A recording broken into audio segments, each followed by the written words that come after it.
Hello students, today we will discuss about digestive system, nutrition in animals, class 10th, chapter 1.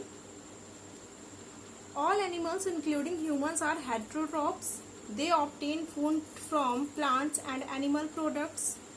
The macromolecules present in food cannot be utilized by your body in their original form. They are to be broken down into simpler forms so that these can be utilized.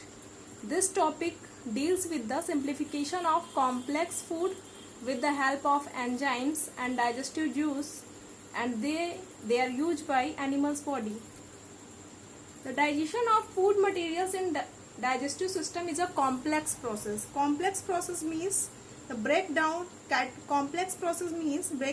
of complex food materials into simpler ones. Another word also known as digestion is known as catabolic process. Catabolic means breaking down of complex food materials into simpler forms. The higher animals have holozoic type of nutrition. In this, food is taken inside well-developed digestive system and its digestion takes place. So, human digestive system consists of two parts, alimentary canal and digestive glands. So, details of this system is discussed below in this topic. First, we start with the topic alimentary canal. First, alimentary canal. It is a long tube about 8 to 10 meter in length with muscular wall and varying diameter. It begins with the mouth and end with the anus. So the major portions of alimentary canal are discussed below. First, mouth. Generally mouth देख सकते हैं, mouth का जो function होगा वो क्या होगा. सबसे पहले फूड जो एंटर करता है वो किसके थ्रू करेगा, माउथ के थ्रू. तो the first part of digestive system from where the food enters into the alimentary canal, mouth. Mouth is mainly composed of two major parts, tongue and teeth, and mouth leads to the buccal cavity or also known as oral cavity. So first, oral cavity further comprises of two main components just discussed below, teeth and tongue. So mammalian teeth are characterized by following three features. First, थीकोडंट. एक word आता है थीकोडंट, उसका means क्या होता है, the teeth are fit in socket. जितने भी teeth होते हैं वो सारे के सारे सॉकेट में फिट होते हैं. They have very well developed roots which are implanted deeply in the jaw bone socket. इस टाइप के अरेंजमेंट को, arrangement of teeth in the socket of jaw is known as thecodont. Second आता है diphyodont. Diphyodont means कि like other mammals, human beings also has two sets of teeth at different stages of their lifetime. The first set of teeth is temporary or known as milk teeth, and second permanent or adult teeth. So diphardent means two sets of teeth occurs at the different stages of their lifetime is known as. Milk teeth are 20 in numbers, and permanent teeth last for whole life. If lost, cannot be replaced. Next आता है heterodont. Heterodont का means अगर देखें तो an adult human has 32 permanent teeth, but they are of different size, shape and type. Following incisor, canine, premolar and molar. Incisor function अगर देखें तो incisor का फंक्शन क्या होगा, कटिंग ऑफ फूड. ठीक है, cutting of food. Canine for tearing या cracking of food. Premolar और मोलर, इनका फंक्शन क्या हो जाएगा, कोर्स ग्राइंडिंग और फिर फाइन ग्राइंडिंग का काम जो होता है, क्रशिंग करना, च्यूइंग द फूड, मोलर्स. तो functions of incisor, canine and premolar and molar. Last में इसका स्ट्रक्चर भी दिया होगा बुक में, वो देख लीजिएगा आप. डेंटल फार्मूला पढ़ना है यहाँ पे. डेंटल फार्मूला क्या होता है कि जो the number of each type of teeth can be expressed by a dental formula, which is the arrangement of teeth in each half of the upper and the lower jaw in order. So dental formula of humans, that is two 1 2 3 upon 2 1 2 3. So there is 2 means incisor number 2, canine 1, premolar 2 and molar 3. So basically अगर इनको count करेंगे 2 3 4 5 6 7 8 तो कितना आया 8/8. अब क्योंकि एक one side का है तो इसको क्या करेंगे मल्टीप्लाई कर देंगे 2 से, तो कितना आया 16/16. यानी अपर जॉ में कितने प्रेजेंट होते हैं 16 और लोअर जॉ में कितने प्रेजेंट होते हैं 16. तो टोटल नंबर ऑफ टीथ कितना हो जाएगा 32. ठीक है, यहाँ पे देख सकते हैं टोटल नंबर ऑफ टीथ जो होगा वो कितना हो जाएगा 32. तो इसको यहाँ पे पढ़ लेना. फिर इसके बाद आता है टंग. अगर देखें तो और टीथ में एक चीज और है कि टीथ की जो आउटर कवरिंग होती है उसको भी पढ़ना है कि वो बहुत ही hard covering surface of teeth, इसको इनेमल बोलते हैं. बॉडी का सबसे हार्डेस्ट पार्ट यही होता है, hard covering surface of teeth, enamel. Next इसमें टॉपिक आएगा टंग का. इसमें पढ़ लेना है it is a muscular organ which is freely movable in the oral cavity.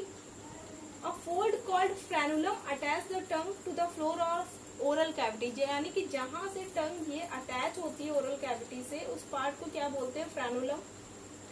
The upper surface of tongue bears small projections known as papillae. Some of the papillae bear taste buds. Taste जो मिलता है वो इसी की वजह से मिलता है. पैपिली जो होती है इनमें टेस्ट बर्ड्स प्रेजेंट होती है. For example sweet, bitter, salty and sour, ये सारे टेस्ट जो मिल रहे हैं ये इसी की वजह से होते हैं. तो इतना यहाँ पे बक्कल कैविटी जो है टीथ और टंग, इसको डिटेल में यहाँ पे पढ़ लेना है. फिर जो बक्कल कैविटी है वो क्या फॉर्म, उसकी आगे किस में ट्रांसफॉर्म हो रही है. Buccal cavity Leeds into a pharynx. इसके बाद एक टॉपिक यहाँ पे मिसिंग हो रहा था, इसको भी यहीं पे डिस्कस कर लेते हैं. कि पूछा जाता है क्लास 10th में डेंटल कैरीज या टूथ डिके से क्या आप समझते हो.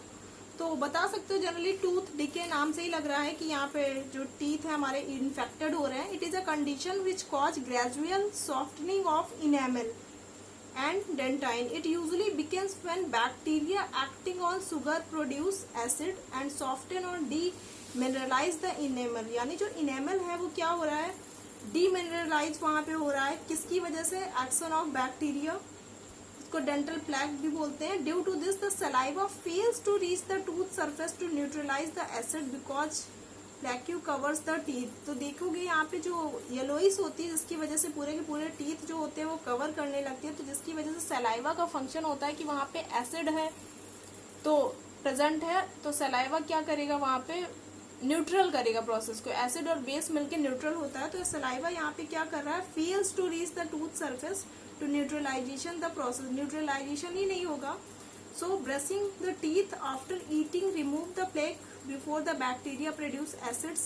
If untreated microorganism may invade the pulp causing inflammation and infection. अगर ये जो बोला जाता है कि ब्रशिंग बहुत इंपॉर्टेंट है, ये क्यों है, तो इसका भी आंसर आपको इसी में मिल जाएगा. तो ठीक है, इसको पढ़ लीजिएगा.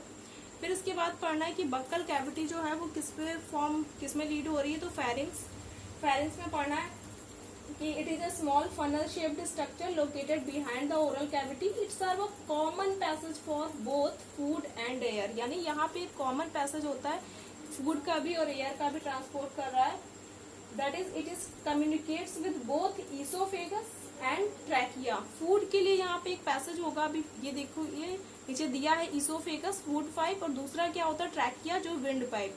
ठीक है, तो यहाँ से सेपरेट हो जाएगा इसके बाद से. तो अभी ये कॉमन पैसेज है. द ओपनिंग ऑफ ट्रैकिया और wind pipe is called glottis. यहाँ पे पढ़ोगे ट्रैकिया जो होता है, ट्रैकिया की जो ओपनिंग होगी उसको ग्लॉटिस बोलते हैं.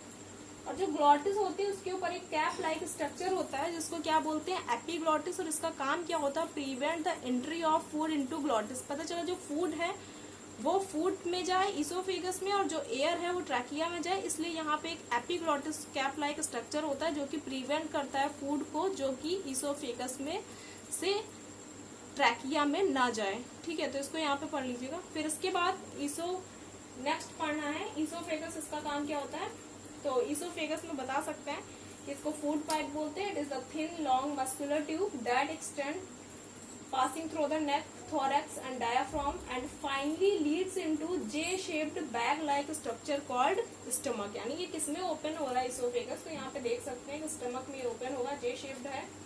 एंड एक यहाँ पे स्फिंक्टर होता है जिसकी वजह से ये ओपन हो रहा है। Gastro oesophageal sphincter regulate the opening of oesophagus into the stomach. Next जो ऑर्गन है वो स्टमक है, जैसे कि बता सकते हो जे शेप्ड ऑर्गन है और इसमें क्या कौन सी ट्यूब आ रही है, तो ईसोफेगस आ रही है यानी फूड आ रहा है। Left side of the abdomen होता है। It is the most dilated structure of alimentary canal situated between the esophagus and small intestine. It lies below the diaphragm in abdominal cavity. And parts of stomach अगर देखें तो 3 part होते हैं, cardiac, fundic और pyloric. ठीक है, cardiac, fundic and pyloric. तो cardiac जो होता है सबसे अपर पोर्शन होता है, यहीं से ये ज्वाइंट होती है इसोफेगस। फिर इसके बाद फंडिक मिडिल पोर्शन होता है, लास्ट वाला पाइलोरिक जो कि अभी ओपन होगा स्मॉल इंटेस्टाइन में। तो लोअर पोर्शन होगा pyloric which opens into the first part of small intestine that is duodenum.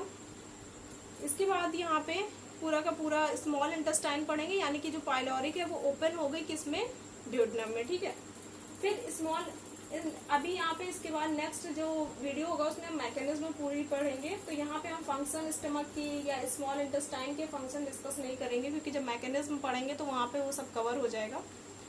अगर एक स्मॉल इंटेस्टाइन देखें तो it is the longest part of the alimentary canal. बिल्कुल कंफ्यूज नहीं होना कि नाम स्मॉल है तो इसका मतलब ये नहीं कि ये स्मॉल होगी। लार्ज इंटेस्टाइन और स्मॉल इंटेस्टाइन में अगर साइज देखें तो साइज किसका स्मॉल होता है, लार्ज इंटेस्टाइन का, और बड़ा किसका होता है, स्मॉल इंटेस्टाइन का। तो नाम पे बिल्कुल भी मत जाइएगा। स्मॉल इंटेस्टाइन मीन्स 6.5 मीटर होती है ये। ठीक है, और इसमें लिख सकते हो कि it is the longest part of alimentary canal which is about 6 metre long in human beings. It is divisible into 3 main parts, duodenum, jejunum and ileum. तो फर्स्ट आता है duodenum. It is U shaped, widest and shortest part of the small intestine. C shaped भी इसको लिख सकते हैं, या U shaped या शी शेप्ड, दोनों ही सही है। फिर इसके बाद सेकंड आता है जेजुनम। इसमें बताओगे कि मिडिल पार्ट होता है स्मॉल इंटेस्टाइन का, 2.5 मीटर जनरली लॉन्ग होता है, क्वाइल्ड स्ट्रक्चर होगा इसका। लास्ट में आता है ileum. It is highly coiled and longest portion of the small intestine which finally opens into the large intestine. Large intestine के कौन से पार्ट में ओपन होगा, ये सीकम में। ठीक है, और इसी के साथ साथ इसकी इलियम में देखोगे इनर वॉल में projected into numerous finger like projection, जिनको क्या बोलते हैं, विलाई बोलते हैं। और इनका विलाई का काम क्या होता है, increase the surface area inside the ileum so that optimum absorption can take place. ज्यादा से ज्यादा एब्जॉर्ब करने की कैपेसिटी इनकी इसी की वजह से होती है। फिर इसके बाद अभी पढ़ा इलियम जो है वो किसमें ओपन हो रहा है, caecum. Caecum it is the first part of large intestine, colon and finally rectum. तो इसको यहाँ पे देख लेते हैं। फर्स्ट अगर आ रहा है लार्ज इंटेस्टाइन तो बताओगे लार्ज इंटेस्टाइन शॉर्टर होती है लेंथ में because it is wider in diameter than small intestine. First part इसका सीकम होता है। It is a small pouch like structure connected to the terminal part of small intestine। और इसी के साथ साथ इसमें एक चीज और पढ़ेंगे कि it is a blind sac that functions as a host for various symbiotic microorganisms। यहाँ पे कई सारे symbiotic microorganisms प्रेजेंट होते हैं। symbiotic मतलब उनसे बॉडी को प्रॉफिट होता है, कोई लॉस नहीं होता है। वर्मीफॉर्म अपेंडिक्स इसमें ही पढ़ोगे, नीचे की ओर एक अपेंडिक्स होता है। तो वर्मीफॉर्म अपेंडिक्स यानी कि ये वेस्टिजियल ऑर्गन है। वेस्टिजियल ऑर्गन क्या होते हैं यहाँ पे बता सकते हो कि ये हमारे एंसेस्टर में एक्टिव थे क्योंकि इनका यहाँ पे काम था, बट अब प्रेजेंट टाइम में इनका हमारी बॉडी में कोई फंक्शन नहीं होता तो ये इनएक्टिव होते हैं। तो ये वर्मीफॉर्म अपेंडिक्स ये हमारे एंसेस्टर में सेलुलोज को डाइजेस्ट करती थी, क्योंकि वो तब उस टाइम पढ़ा है फायर का इन्वेंशन नहीं हुआ था स्टार्टिंग में, तो वो कच्चा खाना ऐसे ही खाते थे, जिसकी वजह से पता है प्लांट की सेल वॉल किसकी बनी होती है, सेलुलोज की। तो उनकी बॉडी में क्या होता था, उस सेलुलोज को डाइजेस्ट करना होता था, जिसकी वजह से ये फंक्शनल थी। बट अब इस टाइम क्योंकि हम लोग पका हुआ खाना खाते हैं तो सेलुलोज का डाइजेशन करने की जरूरत नहीं है, तो ये वर्मीफॉर्म अपेंडिक्स इसका फंक्शन खत्म हो गया। तो अब ये वेस्टिजियल ऑर्गन के फॉर्म में हमारी बॉडी में प्रेजेंट होती है। फिर इसके बाद कोलन जो है, इसमें एक चीज और आगे, कोलन जो है इसमें पढ़ लेना। It is the longest part of the large intestine.